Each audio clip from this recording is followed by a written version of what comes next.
Great, welcome everyone, and thank you for joining me for another special health Tai Chi, Qigong, Tai Chi and Qigong practice. Today, just before we started our practice, I was putting vitamins into a daily dose box thing, and it's a very strange thing for me to do because the Taoist mentality is don't take vitamins, do not take vitamins, get your nutrition from your food as best you can. And I've always followed that, but unfortunately, sometimes it's just too difficult to do. So at the moment, I've gone from no vitamins to quite a few different vitamins. I'm taking zinc picolinate here. You can see that, zinc. And that's combined with copper.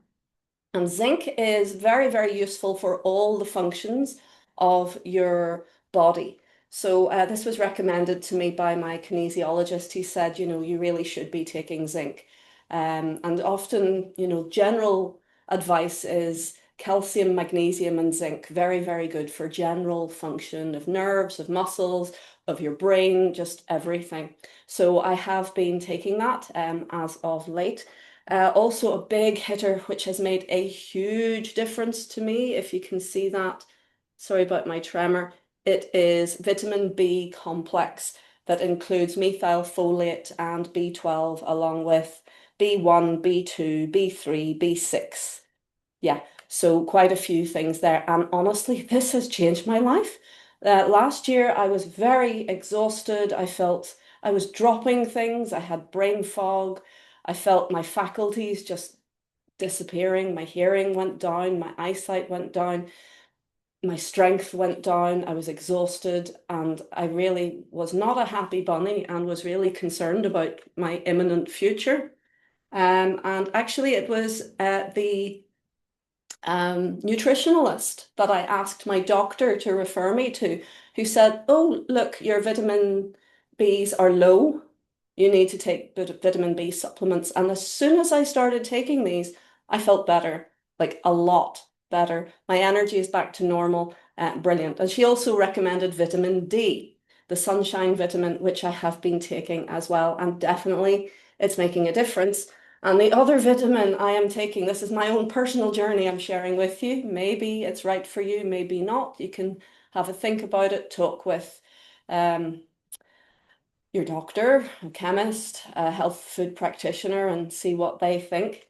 But the other thing that I'm taking is magnesium bisglycinate, if you can see that there. And this is the brand that I'm taking. And glycinate, I have another fellow Tai Chi practitioner who swears by glycinate. He says it's amazing, it's useful, it's used in, again, every activity of your body. It's needed. And magnesium, brilliant for muscles and nerves. So I'm taking this, if I remember, 3 times a day. So I've gone from taking no vitamins whatsoever to taking rather a lot of vitamins, but still and minerals, but still trying to eat as healthy a diet as I can. So it's made a huge difference. But as I say, the one thing that I definitely noticed was the bees. The bees made a huge difference, and I started taking them along at the same time as vitamin D. So maybe the vitamin D really helped as well. So yeah, so I've already felt benefit from them. So yes, the Taoist mentality is don't take vitamins, but if you don't have access to all the really nourishing foods, mushrooms, seaweeds, things that we just don't seem to find so easily, then I think vitamins is a viable option. Just make sure you're taking the best possible um, supplements, organic if you can, avoid nasty fillers. Go to your health food shop and ask to be directed towards the best versions. And if you have, a good practitioner, they won't just point you to the most expensive, but to well-made stuff. So I hope you find that useful. Let's get up and do some Tai Chi. So, okay. Did I start recording? I think I must have. Yes. All right. So And I'll just turn off my dishwasher just in case you can hear it. There we go. That might be a bit easier. Okay, folks, so we're looking at Lao Jia Ilu. You're coming on really beautifully. Um, I think did we get as far as White Crane opens its wings? Remind me. Yes, we did. Okay. So let's take right hand in fist, please, and left hand straight.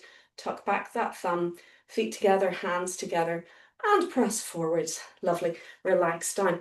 Open your stance, please. And as always, we begin with the four corner rock. Keep it nice and contained, relaxing into it and breathe. What do I mean by contained? Keep your movement relatively small and don't push your hips out of alignment, but rather feed into the natural inner limits of your hips. So if I show you from the side, if you can compare my movement to the movement of our master, I'd say mine is still pretty big, actually. But I've reduced my movement down. Every time I see him, I think, oh, I was moving too much. Good. So breathe and relax. I want you to practice this. Practice to the point that it is so familiar, it is instant medicine for you. It's comforting. Good.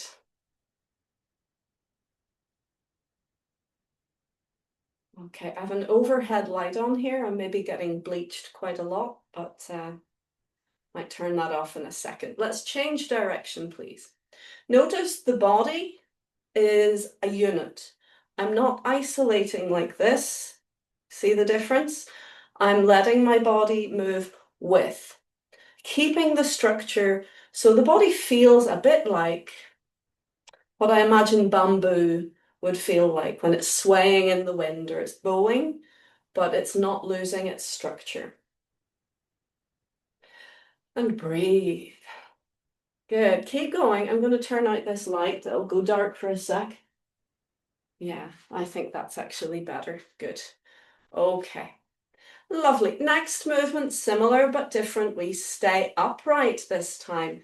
So you could argue it's even more subtle. We're rolling into the four corners of the hips, but the body remains held with your center in the vertical position. Breathe and relax.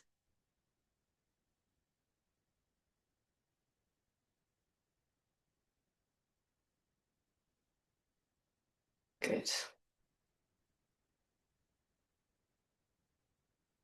Again, 30 of these in each direction is a good start. Do remember that you can just go into this movement anytime. If you're standing about, if you're waiting for something, make use of it and strengthen and free up your body. Good, let's change direction. I was telling one of my classes yesterday that we have two cats living here and they don't get on very well. One of them is perfectly calm and amiable, and the other is very sweet and loving to us, but quite neurotic. So I was trying to work out a way to get them a wee bit more comfortable together. And I went to the pet food shop and got a plug-in. You can see it there maybe if you stare at the point in the back corner. It's a plug-in atomizer kind of thing, and it has essential oils. So it's a bit confusing. Often they say don't have essential oils near cats, it's no good for them. But this stuff is specifically for actually all house pets, animals. It's designed to make them more happy and content and relaxed. And it has lavender and chamomile, but it also has clary sage in it. And as someone who studied aromatherapy, let's come back to center, I realized that clary sage is something that kind of knocks you out. It's anesthetic, basically. But I thought, well, maybe this will work. So I plugged it in, and I don't think it made any difference to the cats. But I went round doped for the whole day. So gently circle down. I've turned it off. It's plugged in, but it's no longer switched on, so it's much slower in the release. So yeah, yeah, I felt really quite stoned, and I was trying to teach a class in this room and couldn't think of any words. I was like, what's going on? And that's what it was. I'm sure of it. It was Clary Sage. Change direction, please. What it doesn't say on that is if someone is pregnant, or even I would say an animal, if they're pregnant, you should not be using clary sage at all because it can set off labor. It's just kind of lets everything relax to the point that labor can just start. Shake out, please. But it's also used traditionally in labor to help relax. It's an anesthetic, so it helps the whole birthing process be more calm and relaxed and less painful. Gently circle down. So it's a heavy hitter, Clary Sage. You know, you never use it lightly. Change direction, please. I thought that was quite hilarious. And I was saying to my group, you know, if you really need sort of major chill out, you can always go down to your pet store and get one of those plugins and plug it in and you will relax. You might not be able to think or drive afterwards, but you will relax. Shaking out, please. Good. Okay. So yesterday in class, we talked about the ratio of width of stance to depth of stance. And this is something that we have to keep reminding ourselves, especially if you want to take your class lightly on a particular day. So if you go into a wide stance, that means that you must then go deep into your stance in order to get what you need out of the exercise without hurting yourself. So if you're wanting to do a light day, then you should not go for a wide stance and then try and stay high, because what that does, it strains the structures of your body. So there's a sliding scale. A big stance means a deep stance. And if you want to go lightly, then you need to take a narrower stance, and that means that you would take a higher stance. You don't go as deep. Now, I may have mentioned this before, but it's worth repeating because we can make mistakes.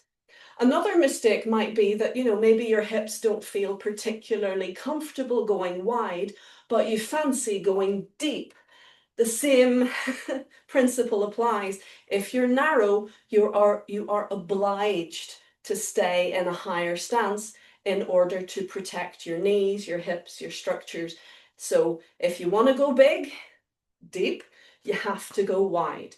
And if you go wide, you are obliged to go deep in order to make it work. And if you can't go deep, then you must adjust your stance and bring it in. So it's a kind of sliding scale. You can go a little bit wider, a little bit deeper, a little bit wider, a little bit deeper, a little bit wider, a little bit deeper. And likewise, if you think, oh, crikey, actually, I need to come up a bit, fair enough. But then you have to bring your stance in. Okay, please use that because it will save you from knee pain. It will save you from just structural discomfort. This is the sort of nature of the practice.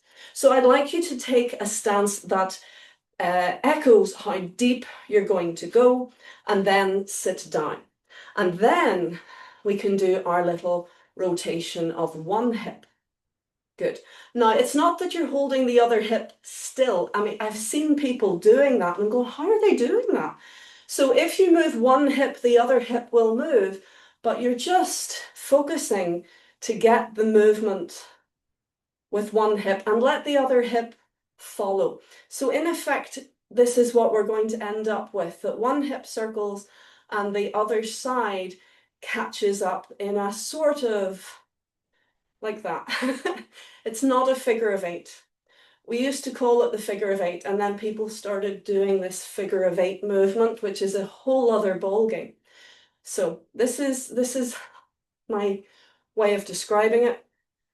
Try to relax your belly, relax your hips, relax your knees, relax your feet. If it hurts, we have to adapt. We have to adjust.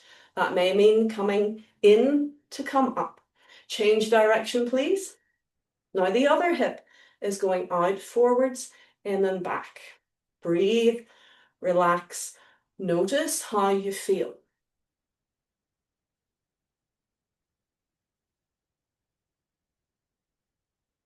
And the other hip will follow, just let it do its thing. But we're not circling both the hips as a unit, we're just setting one hip in motion and the other has this little delayed movement. Good, so if you're struggling, if your legs are going, oh my goodness, then try coming up just a little bit and come higher and continue. And, oh, yeah, that's easier, that's better. Good. If you're doing it and you're going, I don't feel anything, I don't feel like I'm working, great. Go a little bit wider, go a little bit deeper, and continue. And at any stage, if you've had enough, what do? You stop. Okay, very important, don't force. Good. Up you come. We can push the envelope ever so slightly at times, and that's different from going beyond capabilities. So we encourage you to push the envelope a little bit. Like literally, we're aiming for 70% of your capacity. You can maybe edge towards 75, just to stretch your capacity, but then that's enough. Okay, let's kick it out, step it down, and we go forwards and back. Good, and breathe.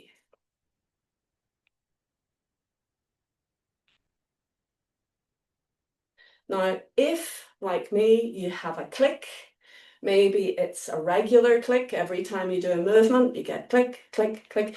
It may not be that you're doing anything wrong. It could just be that the joint has not warmed yet. So pay attention to how it feels rather than the fact that it may be clicking. Okay, and let's stay a little bit forwards, bring the hands to above the knee and start to send that gentle pulse down through the leg, feeling for the center of the foot we call the bubbling well. And we gently start to feed the weight back, stretching the front leg, bending the back leg and hinge from the hip. It's like a bow.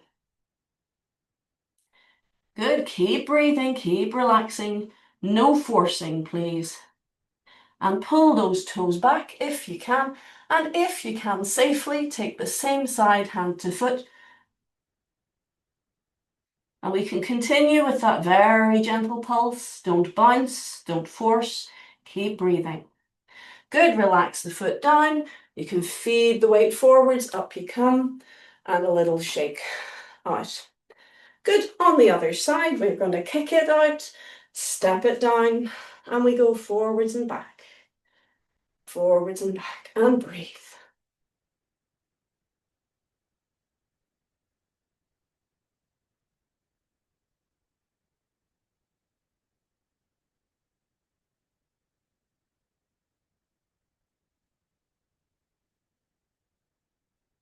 Good. All right. Let us bring the hands to above the knee, not on the kneecap, but above the knee on the thigh, and gently start to send that little pulse, if you see it from the side, sending a little pulse down through the leg into the foot, and gently guide the weight back, starting to stretch the front leg little by little, hinging from the hips. There's your bow. The pulse continues if it's comfortable. And then pull those toes back. And if you can take hold, hand and foot. Now I've seen even my stepson, gosh, he could get his chin to his toes. I don't know how he did that.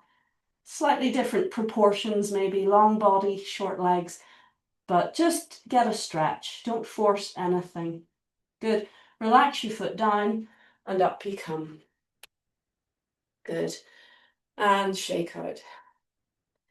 It probably goes without saying, but I'm going to say it anyway. It's important never to compare yourself with the people around you in your progress. With Tai Chi or with anything, basically. You know, maybe in a competitive environment, you're forced to compare and all the rest of it. But this is your journey. This is your body. Just go at your pace. And if someone else can do something amazing, bravo, good for them. You can do other things that are amazing. So, don't beat yourself up. Don't be jealous. Just do what you can because you're on the path to promote health. And we could break ourselves trying to do what other people do, and that would not be healthy. So, yeah, be gentle with yourself. Okay, a little kick, a little shake out, please. And last little warm-up exercise as we sit down. Again, the width of your stance dictates the depth of your stance. Turning in your center, we gently chop to the liver and to the kidneys.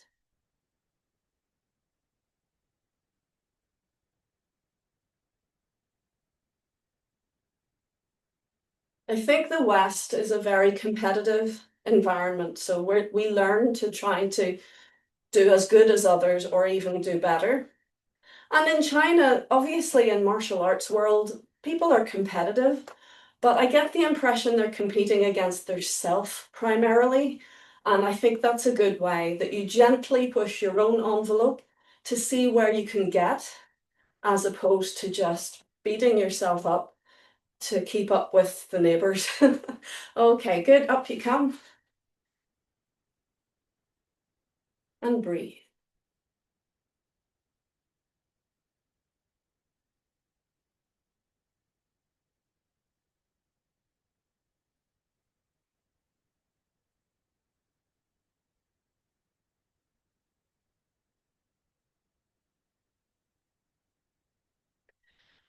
Lovely. So check in with your body. How do you feel? Do you still feel stiff? Do you want to have a wee stretch? Let's try now. Just stretch out in all directions. Turn your waist. Make sure that everything feels nice and loose. Do what you want. This is a sort of freestyle moment to just stretch and check in with your body and make sure it's functioning and ready to go. Okay, so let us look at Lao Jia Ilu. So we have got as far as White Crane opens its wings, which is actually quite far. Yeah, we're getting towards the end of part one. We have a sequence that repeats itself a little bit more before the end of part one, but we're getting there. So follow, relax, and breathe. Don't worry if you make a mistake. When you do, if you can realize it, great, that will help you to work towards fixing it with the many, many repetitions that we will do. So let me show you an overview. I'll show you the whole thing up to White Crane opens its wings. I'll show you from the front. So as you watch, you may choose to go back to a wee bit of simple movement just to keep things flowing, and then we'll do it together.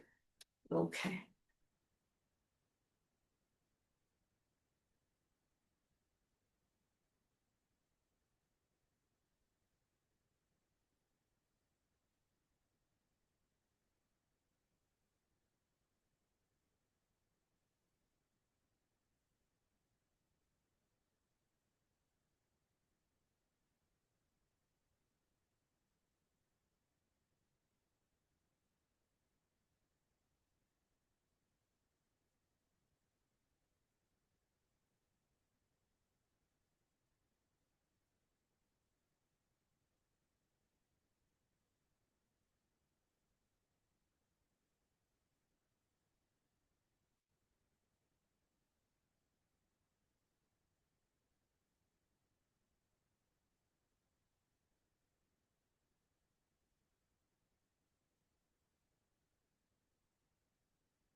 We have the full circle.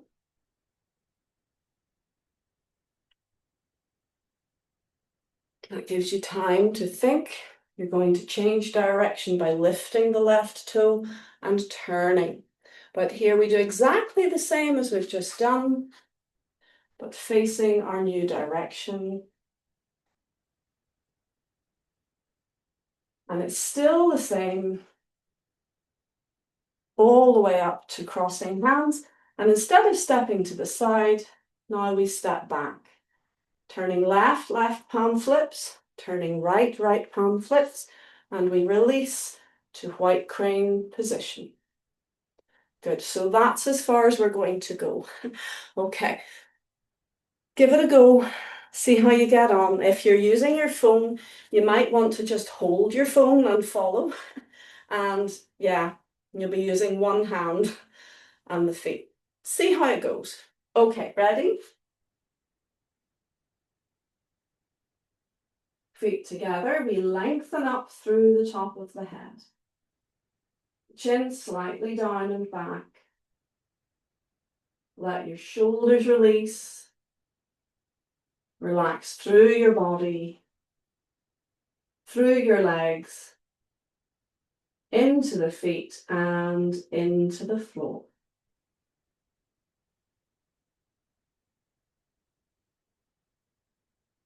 Calming down and listening behind.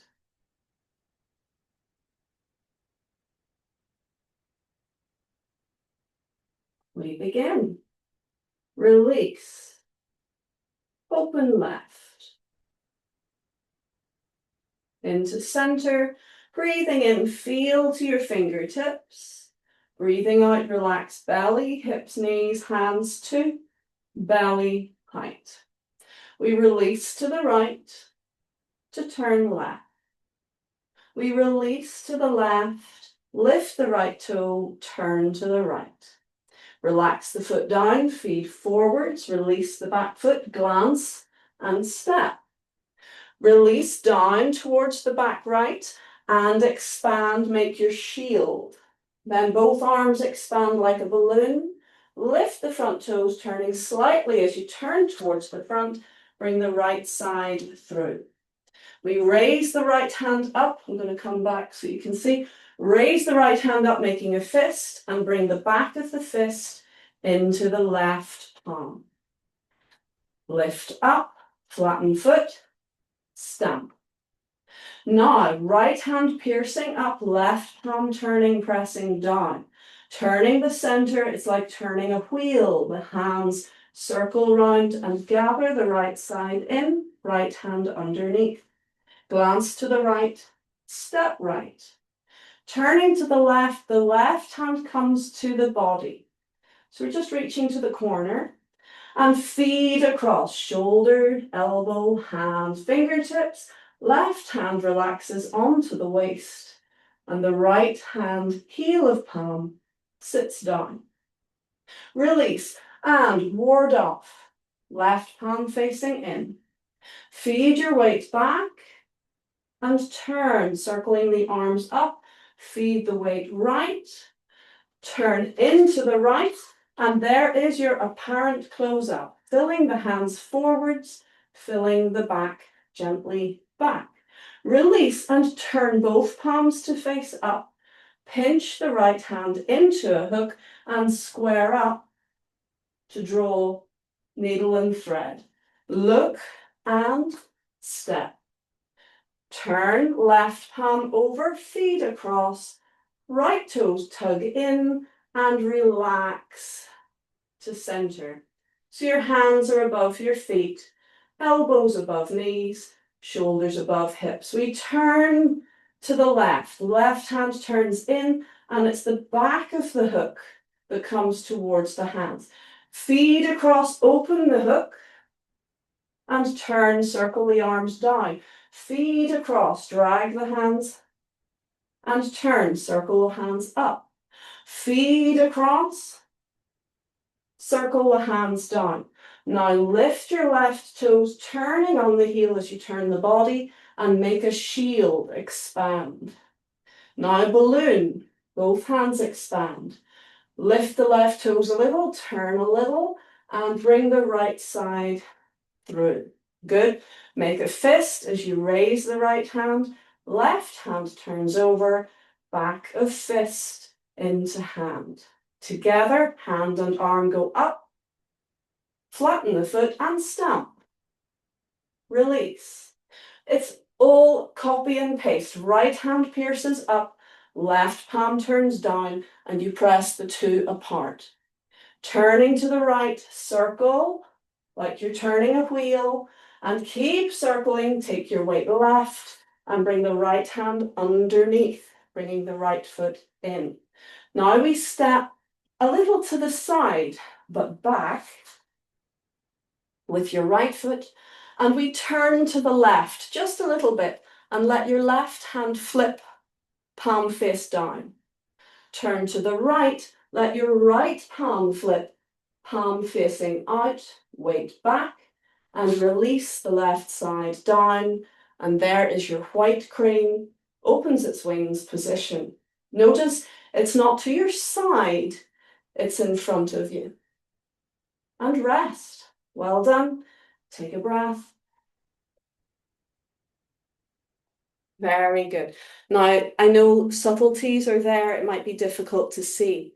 So when you turn to your left palm flips. So I'm turning to my left palm flips. And then when you turn to your right palm flips. So if I were to, okay, so if I were to mirror that, your left hand is on top. This is your left hand. So as you turn to the left hand flips over. Yeah. So it should actually happen quite comfortably, hopefully. It's just like a little twining, little twist. Turn to the left hand flips. And as you turn to the right hand flips and turns out. Yeah. So you're turning your body and the arm rotates. Yes. Very good. That's it. So turning your body. This is shield work. This is a shield. So if someone's coming in to attack you, to hit your head, you're going to block them. And the palm facing out is preferable to the palm facing in. I could get into the details. It's nice to know. It's interesting to know. Hopefully you'll never have to protect yourself from getting hit on the head. You never know, like somebody might throw a football at you or something. But anyway, if you rotate the arm as you swing up, then whatever impacts your body, impacts your arm, it won't just impact one point. So if you had someone really kicking hard or using a weapon hard, and you were to just block, just bringing your arm up, then the impact would probably break the bone. Wherever it hits, it will break because it's a focused strike. Not pleasant, not nice to think of. Ugh. But if you roll your arm as you block, you spread the impact across both bones, and not just both bones, but the entire surface of the bones and those structures, and therefore it spreads the impact, and it will be far more difficult to actually cause a break in your bone. So all of these movements, they are absolutely martial in their essence. But it just so happens that the martial strength that would protect you from breaking your bones also creates very nice structural strength and energetic strength. That twining, that twisting creates a spiral of energy which further enhances our health. Spiraling energy, think of it like a whirlwind, or what do you call them? A twister. It's very, very powerful. It's much more powerful than the same amount of energy of wind just going in one direction. So we want to continuously allow the turning of the body to create a turning of the arms. So in that sense, you have turn of the body. How are we doing it? Yeah. So if I'm not mirroring, turn the body, the arm turns. Turn the body, the arm turns. If I am mirroring it, let's see. So if you turn to your left hand flips over. If you turn to the right hand flips over. And there you finish. Don't forget to turn the body. It's not the arm. It's not your arm going like that. That's in your shoulder. It's turning your body, which drives your arm up. Yes. So it's this. This is where the power comes from. And it's so subtle, it doesn't look violent in your center, does it? It's subtle because it's the center of the wheel. You don't see the movement so clearly, But as it extends into your arms, you see it very obviously, but it's powered from center. So think of a wheel turning. Yes. And you keep that arm in front of your body. So see it from the side. I turn to the left, my left palm flips. I turn to the right palm flips. Notice my arms are in front of my body and they stay in front of my body as I square up. So that creates a roundness and a fullness in the back, an emptiness in the front, which creates strength in your structure. And you can relax to center. So don't be tempted to go to the side, to the side. That does not look strong, does it? It looks broken. So keep your arms in front. Okay, so let's do it again. We'll go from the beginning to there and we will do it a few times. Okay?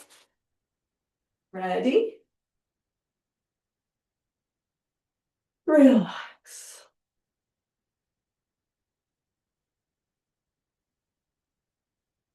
And we begin.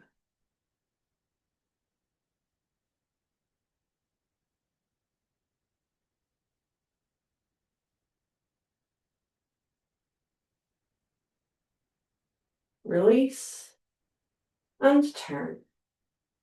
Release and turn. Feet forwards. Glance and step. Release to the back corner. Expand, shield. Expand the balloon. Come through. I'm going to shift back so that you can see. Up into fist, left palm faces up. Back of fist into palm, up and down. Good. Release, pierce up and turn. Keep turning the wheel and right hand underneath. Glance and step. Left hand just comes in against your chest, and as you feed across, open your shoulders, your elbows, your hands. Feel to your fingertips, relax. Place your hand onto your waist. Gather, there's your ward off. Left palm facing in. Feed across, turn, roll the hands up. Feed across, turn and come in. Fill your back, relax your chest. And turn, right hand pinches. Draw the wrist across the palm, glance and step. Turn the left palm, feet across, right toes twitch in, relax to center. Bring the wrist towards the left hand. Feed across and turn. Feed across and turn. The arms are just dragged in a circle. Lift the left toes, turn, make a shield, a balloon. Turn the toes a little bit further and come through. Up into a fist, fist into hand. Lift, flatten the foot, stamp. Release, right palm pierces up, left palm down and turn. Keep turning, right side in, right hand under. Step back. A little turn to the left, your left hand flips over. A little turn to the right hand flips over. Release the left foot, bring it in. And there's your white crane, opens its wings. Relax your chest, everyone. Don't be stood with your chest raised. Relax your chest. Do you see what it does to your back? Relax and just watch for a second. If my chest is proud, look what happens to my back. See what I mean? It goes into this scoop. So we have to relax the chest down and then the small of the back fills. Good. And rest. Take a breath. Very good. Okay, just a second of rest. Yeah, I'd like to talk to you a little bit about body shape. Whatever body shape you have is absolutely great. That's fine. It's good to learn to love whatever shape you have. You can work with it for health, for whatever reasons. But the fat distribution, the shape that you have tends to influence, if not dictate, how you hold yourself.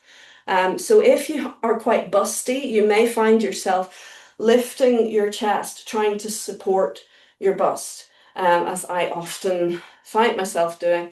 Or if you have, say, if you were pregnant, or if you had a bit of a beer belly, if you had a bit of weight in your front, often you will find that it kind of pulls the body forwards. And you find that to balance, you're compensating by leaning back. So this happens. And as I say, it doesn't matter what shape you are, that's fine, it's grand. You can work with yourself for health, but it does matter how our structure is. So if we have a lot of weight in a particular area, we have to be careful not to be compensating and knocking ourselves out of alignment, actually bringing our spine out of its best alignment. So for me, having a big chest, I have to constantly work on relaxing my chest down, just as I was saying there, so that the small of my back is not pinched. You see, you can actually see a kind of bunch of material is pinching there as as I lift my chest and the bum sticks out. So ladies, especially if we wear high heels, that happens. It throws our chest out, it throws our bottom out. It might look very attractive to the opposite sex, but it's actually going to hurt our back and probably our knees as well, and everything suffers. So if you can, please wear flats or flatter shoes. And when doing Tai Chi especially, we want to sit down, which brings the pelvis a little bit underneath. You see that rotation? I don't want you to tuck, which is different again, but just let it sit down and relax your chest. And this is not just for busty people, this is for everyone. Relax your chest as you sit down. And that allows, do you see what happens to the small of the back? It may not be absolutely poker straight, but it's much more full than if you lift your chest. You can see, look at my back rather than my chest. You see the difference? So we want to sit down a little bit and relax our chest. And as we're practicing standing practice, that's what we want to do, so that we get as much a straight line from the top of the head, to the ears, to the shoulders, to the hips, to the heels. That's the line that we want. And then when we're doing our Tai Chi, for example, when the arms are up, we still have that beautiful line down the back, as opposed to, you see the difference? It's horrible. Yeah. Why is that not good? Well, we want a strong spine and a full spine so that the energy can flow. But you can just imagine if I'm stood like this, if somebody gave me a shove in the small of the waist, I would just fall over. It's very not strong. Okay. So whereas if I'm here and somebody gives me a shove, they may be able to move me, but they would move my whole body. I would feel braced and full and strong. The small of the back here is actually called the life door in Chinese medicine, because it's so important that that area is nice and full as opposed to scooped. So when it's scooped, the door is closed and energy finds it more difficult to flow up the back, and so we're weak. We're actually weak. Not just the spine, but everything is weakened when the small of the back is nipped, when there's a big hollow there. Whereas when we fill the back by sitting down a little bit and letting the pelvis come under just a little bit and relaxing the chest, it opens the life door. And that means that your spine, your nervous system, your organs, your muscles, your structure, everything is strengthened. So be careful, okay? Anytime you find yourself scooping, if you find yourself lifting your chest or sticking your bum out, relax. Okay, let's do it again. Ready? And if you need to run on, I know you have to go. Thank you for joining. Okay, we'll do it again. If you can, stay. Ready? We lengthen up, chin slightly down and back, and relax down.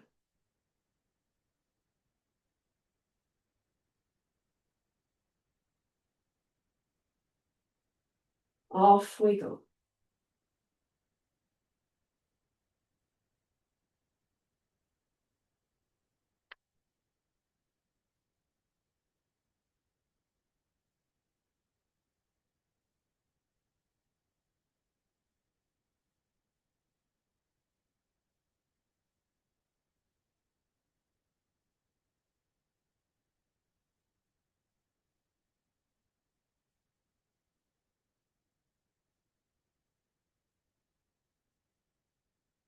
Up, down,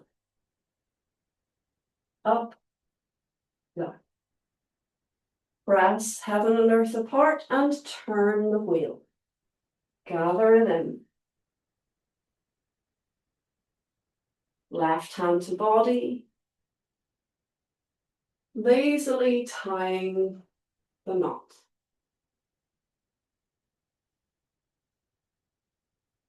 Apparent close up. Single whip.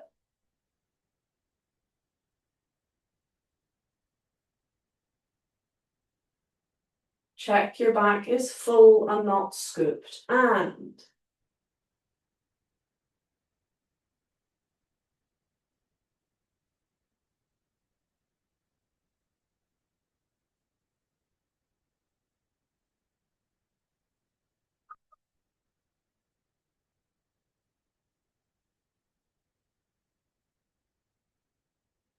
good. Come closer. And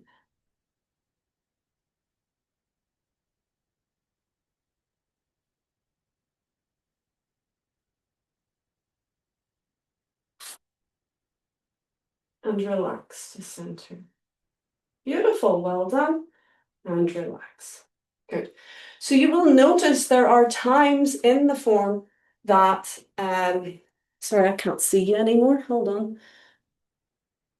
You will notice that there are times in the form, still can't see, oh well, that it's easier to keep your small of the back full, and there are times when it's easier to scoop. So we have to be a little mindful of those moments. Actually, if you do enough standing practice, it will naturally make you more mindful and more aware of your body and able to work with it and naturally keep that structure. But for example, when we turn there, we've done our full circle. When we turn there, it's all too easy. See what's happened? To lose the fullness in the back. So we want to keep the fullness. So if you watch, hold on, are we? If I come back a bit, yeah. So I'm the whole time I'm doing my circle, I'm keeping my back nice and full. And then as I lift my toes and turn, I'm keeping my back nice and full. And so as I create the shield, my pelvis is underneath as opposed to sticking my bum out and nipping my back. So keep it underneath, expand, and that will keep your structure and help you balance. Okay, are there any questions? Whenever someone has to drop out early, it often creates this thing that I can't see you anymore. So if you have any questions, if you just go no like that, I can't see you. So, so unmute yourself if you have. Otherwise, we'll do it one more time. And this time we'll just do it. No words, just let yourself feel your way, copy if you need to, or just keep with me time-wise and see can you flow through the form. I'll just lower the camera a wee tad and then hopefully I can stay slightly closer. Okay, are we ready?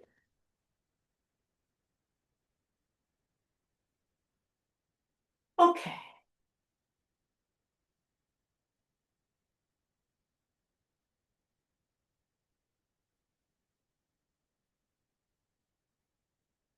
And begin.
Left palm flips, right palm flips, white crane, and rest. Very good. Okay. Ooh. Well, how did you get on? So, the one time that we're not too worried about the back being slightly scooped is Wuji at the very, very beginning when we're standing. This is before Tai Chi practices. So we're just standing like a human being in good posture. The top of the head is lengthening up, the chin is slightly down and back. We're relaxing the chest and relaxing the body. But in Wuji, the legs are straight. They're allowed to be locked. So in that position, actually, the back will be slightly scooped because the spine is naturally slightly scooped. But once we begin our practice, we sit down and we fill the back. And from that point on, as long as the knees are bent, which should be the whole form, slightly bent, then the small of the back will also be full. And we want the small of the back to be full.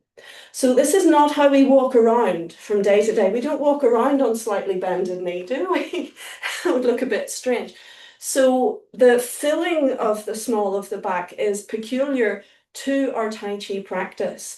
Is as we're practicing Tai Chi, we are opening the energy gates within our body and therefore releasing tension in the back and helping things to be happier. So we're not doing that. We're not puffing out our back while we're, walking around and shopping and doing things like that. But you can help to release the small of the back. For example, when you're seated, you can do it because, again, it's bending the knees and the pelvis tucks a little. And you can do it lying in bed by putting a wee cushion underneath your knees to unlock your knees and take the pillow away from your head. And again, sort of stretch the back of your head towards the top so it brings the chin down. And again, then you'll get a lovely, long, relaxed spine. So I think you did very well today. Let's finish with a little bit of our 100 ailments go away. If you can't comfortably lift your arms up, you can just do it the very nice traditional way where we bounce on our heels. If you find that's too much for your nervous system, you can just sort of bounce without actually hitting the ground with the knees. But I quite like the extra lymph drainage of the arms and the extra meridian stimulation by letting the wrists go floppy. So this practice can be very much tailored for your needs. Relax down, please, and breathe. Listening to your body, calming down.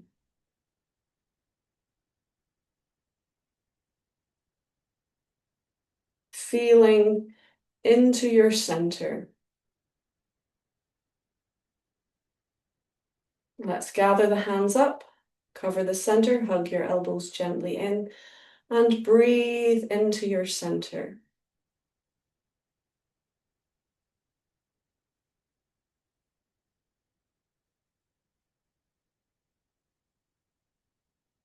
And feel your energy is stronger. Great. Thank you so much. Let's bring the feet together, hands together, and we salute. Good stuff. And hope you have a lovely rest of the week and weekend, and look forward to seeing you next time.